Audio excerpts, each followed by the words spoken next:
제8호 태풍에 이어 9호 태풍 마이삭이 한반도로 북상하고 있습니다. 태풍은 내일 새벽 한반도 이 부산 방향으로 상륙한 이후에 내륙을 관통할 것으로 예측되고 있습니다. 네, 오늘부터 내일 오전 사이가 최대 고비가 될 것으로 보이는데 자세한 이야기 기상캐스터와 함께 나눠보도록 하겠습니다. 안녕하세요. 예, 안녕하세요. 윤예담 기상캐스터 나오셨는데 자, 지금 태풍 어디에 있고 피해 예상 지역과 또 어느 지역 쪽에 통과할 것으로 예상됩니까?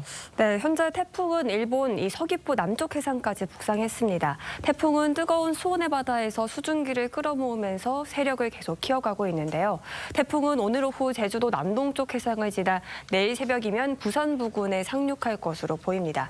이에 따라 태풍의 최대 고비 시점은 오늘부터 내일 오전 사이가 될 것으로 보입니다. 예. 네, 초속 50m의 강풍과 400mm의 비를 동반할 것이다 이렇게 예보가 됐는데 이번 태풍 얼마나 거센 비바람을 동반할까요? 네, 이제 앞서 발생한 태풍 바비의 영향으로 바닷물의 온도가 조금 낮아지긴 했습니다만 그럼에도 태풍 마이삭의 강도는 계속해서 유지가 되고 있습니다.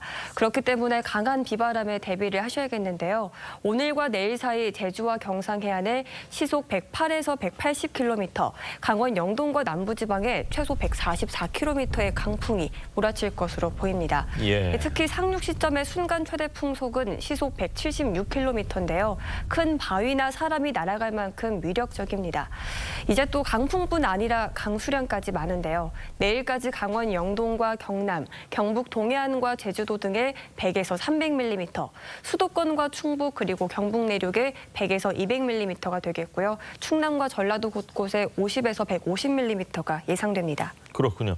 자, 지난주에 왔었던 8호 태풍 바비는 뭐 바람이 강력하다 이랬었는데 이번엔 또 비까지 많이 오는 것 같습니다.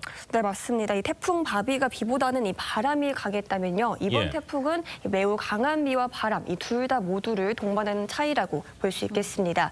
때문에 바람의 강도가 비슷한 수준이더라도 마이삭이 바비보다 한반도에 더 큰 피해를 입힐 수 있습니다. 또 태풍 바비는 내륙에서 100km 이상 떨어져서 바다로 이제 이동을 했었는데요. 중심부가 서해로 비껴가서 피해가 비교적 적었었습니다. 하지만 이번 태풍은 태풍의 중심부가 내륙을 관통하면서 더 큰 피해가 예상되고 있습니다. 네, 예. 피해가 예상되고 있는데 태풍 마이삭이 지난 2003년에 발생해서 100명 이상의 인명피해를 냈던 매미급의 위력을 갖고 있다 이런 이야기를 하고 있는데 어느 정도인 건가요? 네, 이제 기상청은 마이삭의 진로가 지난 2003년 당시 이제 131명의 인명 피해를 냈던 태풍 매미와 유사할 것으로 내다봤습니다. 당시 한반도를 강타했던 태풍 매미는 제주에서 최대 순간 풍속 초속 60m의 강풍을 기록했고요. 4조 2천억 원의 재산 피해가 발생하기도 했습니다. 예. 이제 현재로서는 마이삭의 이 상륙 시점 풍속이 매미보다 더 강할 것으로 전망이 되고 있는데요. 예. 이제 매미보다 위력이 더 클 수 있다 이런 전망까지 나오고 있는 그런 상황입니다. 그렇군요. 매미나 날이나 이런 태풍 같은 경우는 저희 뇌리 속에 딱 박혀 있을 정도로 정말 많은 피해를 냈는데 그거보다 더 위력이 강할 수도 있다고 하니까 정말 조심해야 될 것 같은데 또 하나 조심해야 될 게 이 바닷물이 높아지는 그 시기와 딱 겹친다면서요. 네, 그렇습니다. 이제 오늘이 1년 중 바닷물의 수위가 최고조에 달하는 음력 7월 15일, 이 백중살이 기간이라고 하는데요. 지구와 달이 가까워지면서 바닷물의 높이가 높아지는 겁니다. 여기에 태풍이 강력한 상승 기류로 해수면을 끌어올리면서 방파제를 넘을 수 있는 정도의 폭풍 해일이 발생할 수 있습니다. 사실 이 태풍의 힘만으로도 남해안과 동해안에 8m의 높은 파도가 예상이 되고 있는데 8m요. 네, 근데 예. 이 대조기까지 지금 겹치면서 최고 12m의 파도와 폭풍 해일이 발생할 수 있습니다. 오늘 밤 경남 해안 지역의 만조 시기가 밤 9시인데요. 영남 해안과 일부 동해안 지역은 해일 피해에 철저한 대비가 필요하겠습니다. 예. 네, 가을 태풍이 부쩍 최근 잦아지고 있다라는 느낌을 받는데요. 앞으로 태풍 더 올까요? 얼마나 자주 옵니까? 네, 더 올 것으로 일단 보이고 있습니다. 기상청은 올가을 최대 13개의 태풍이 발생하고요. 이 중 2개 정도가 우리나라에 영향을 미칠 것으로 내다봤습니다.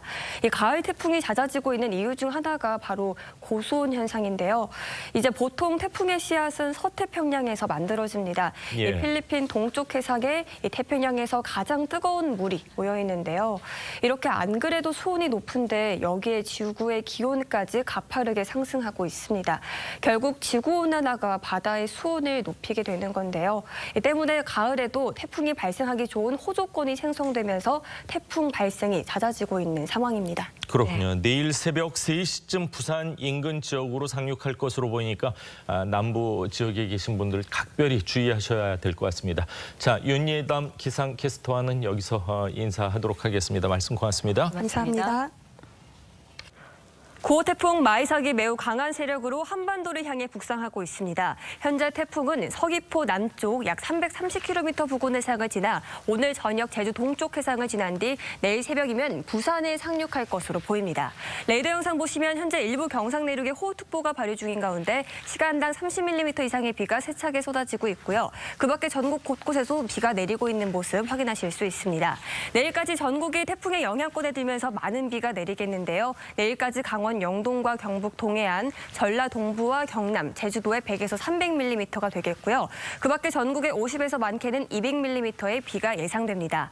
태풍이 북상함에 따라 바람도 더욱 강해지겠습니다. 현재 제주와 남해상에 태풍특보가 발효 중인 가운데 제주와 영남 해안에는 최대 순간풍속 초속 50m의 돌풍이 몰아치겠습니다.